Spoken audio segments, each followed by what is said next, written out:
नमस्कार, मैं आचार्य शिवानंद दानी, आनंद मार्ग प्रचारक संघ का गृह आचार्य हूँ। गुरुदेव श्री श्री आनंद मूर्ति जी और श्री प्रभात रंजन सरकार ने वर्ष 1982 में एक नवीन दर्शन दिया, जिसका नाम है बुद्धि की मुक्ति, नव्य मानवतावाद, न्यू ह्यूमनिज्म। यह एक नवीन दर्शन है जिसमें संपूर्ण सृष्टि का कल्याण निहित है। जड़, चेतन, स्थावर, जंगम, सभी अजीवित तथा जीवित सभी सत्ताओं के कल्याण कैसा हो एवं मनुष्य संकीर्णताओं व भाव प्रवणताओं से ऊपर उठकर अपने जीवन का चरम व परम लक्ष्य को कैसे हासिल करे तथा इस पथ में आने वाली बाधाओं से कैसा निपटा जाए, इसके बारे में चर्चा की गई है। मैं पूजनीय गुरुदेव श्री शरणानंद मूर्ति जी की कृपा से उनके दर्शन नव्य मानवतावाद, न्यू ह्यूमनिज्म को प्रश्नोत्तर के रूप में प्रस्तुत करने का प्रयास किया है। इसमें मानवीय त्रुटि की संभावना है। श्री श्री आनंद मूर्ति जी उर्फ श्री प्रभात रंजन सरकार जी रचित एक नवीन दर्शन बुद्धि की मुक्ति, नव्य मानवतावाद, न्यू ह्यूमनिज्म को मैं प्रश्नोत्तर के माध्यम से आपके सामने प्रस्तुत करने जा रहा हूँ। प्रथम प्रश्न है, मनुष्य की सबसे मूल्यवान और सर्वश्रेष्ठ संपदा क्या है? इस प्रश्न का उत्तर, मनुष्य की सबसे मूल्यवान और सर्वश्रेष्ठ संपदा भक्ति है।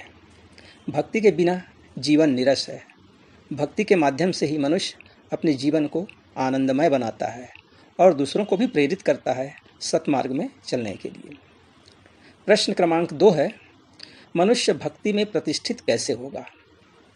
इसका उत्तर है, सांसारिक विषयों से सामंजस्य रखने के साथ ही साथ अपनी परमागति का चिंतन करते रहने से ही मनुष्य भक्ति की परिपूर्णता को प्राप्त करता है अथवा भक्ति में प्रतिष्ठित होता है।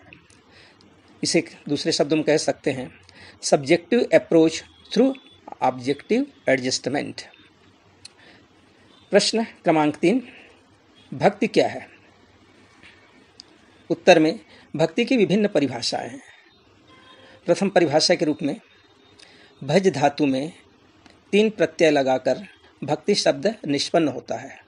भक्ति शब्द का अर्थ है भजना, परम पुरुष को, परमात्मा को, अर्थात भक्ति में भजनात्मक भाव है। भजन क्या है?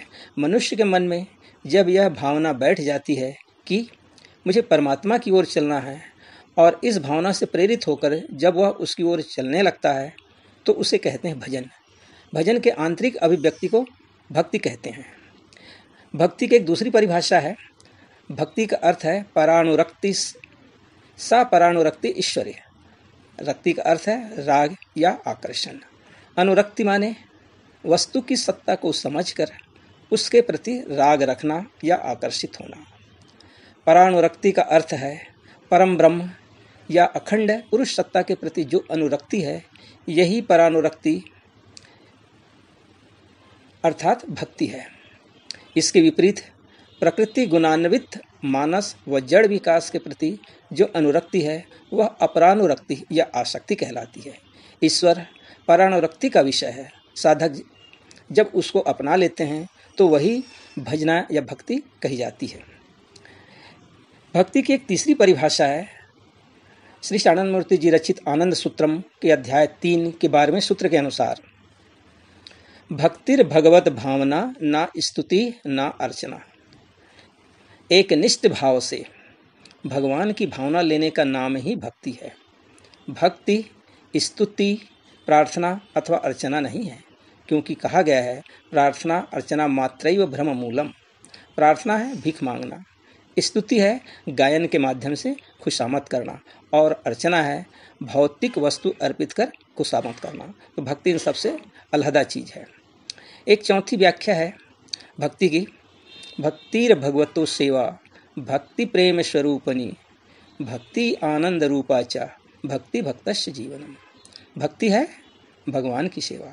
सेवा 2 प्रकार की होती है, एक है बाह्य सेवा और दूसरी आंतरिक सेवा। बाह्य सेवा के अंतर्गत परमात्मा की बनाई हुई 5 भौतिक जगत के उन्नति के लिए कर्म करना, और आंतरिक सेवा है अपनी जितनी भी वृत्तियां हैं उनको एकत्रित करके परम पुरुष की ओर चला देना। हे परम पुरुष, मैं अच्छा हूँ तो तुम्हारा हूँ, मैं बुरा हूँ तो भी तुम्हारा हूँ, मैं ज्ञानी हूँ तो तुम्हारा हूँ, मैं अज्ञानी हूँ तो भी तुम्हारा हूँ, मैं अपनी सारी भावनाओं को तुम्हारी ओर बढ़ा देता हूँ। मेरी इन भावनाओं को ग्रहण कर लो, अपना लो, तुम मुझे अपना लो, मैं तुम्हारा हूँ। यही है भक्ति का मूल मंत्र। पूर्ण समर्पण की भावना ही ईश्वर के प्रति भक्ति है। भक्ति प्रेम स्वरूपिणी, जहाँ पर आकर्षण किसी क्षुद्र के प्रति नहीं है, आकर्षण केवल बृहत की ओर है, उसी आकर्षण का मानसाध्यात्मिक नाम प्रेम है। भक्ति और प्रेम एक ही वस्तु है। जिसके हृदय में भक्ति है उसी के हृदय में प्रेम है, जिनके पास प्रेम है उसी के पास भक्ति है। इसलिए भय शून्य ईश्वर अभिमुखी गति को प्रेम कहते हैं।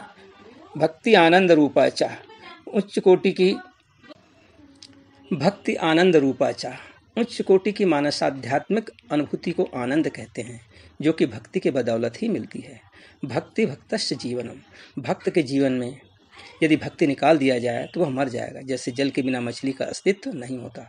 अतः भक्ति भक्त का जीवन है। प्रश्न क्रमांक 4 है कि भक्ति तत्व की भूमिका क्या है। उत्तर में मैं कहना चाहूँगा, भक्ति तत्व संपूर्ण मानव जाति की सर्वाधिक मूल्यवान और सर्वश्रेष्ठ संपदा है और यह भाव जगत की वस्तु है। भक्ति भौतिक जगत से जुड़े हुए हमारे अस्तित्व बोध को लोकोत्तर या आध्यात्मिक जगत की परम अनुभूति से भली भांति जोड़ देती है। प्रश्न क्रमांक 5, भक्ति तत्व की रक्षा कैसे होगी। जिस प्रकार छोटे से पौधे की सुरक्षा के लिए उसके चारों ओर बाड़ लगाई जाती है, उसी प्रकार भक्ति तत्व को भौतिक जगत की जड़ता से बचाने के लिए उसके चारों तरफ एक सुरक्षात्मक घेरा लगाना होगा। और यह घेरा होगा एक ऐसा दर्शन जो मनुष्य को आध्यात्मिक जगत के साथ साथ भौतिक जगत में अच्छी तरह प्रतिष्ठित कर सके और अनंत काल तक उसे आगे बढ़ने की प्रेरणा देता ही रहे। साथ ही साथ यह जो घेरा है वह भक्ति तत्व को भाव प्रवणता अर्थात जियो सेंटिमेंट, सामाजिक भाव प्रवणता अर्थात सोशियो सेंटिमेंट और मानवतावाद ह्यूमन सेंटिमेंट के आघात से रक्षा करेगी। प्रश्न क्रमांक 6, भक्ति तत्व किन किन चीज़ों से खतरा है। उत्तर है, भक्ति तत्व को भाव प्रवणता, जियो सेंटिमेंट, सामाजिक भाव प्रवणता, सोशियो सेंटिमेंट और मानवतावाद ह्यूमन सेंटिमेंट से खतरा है।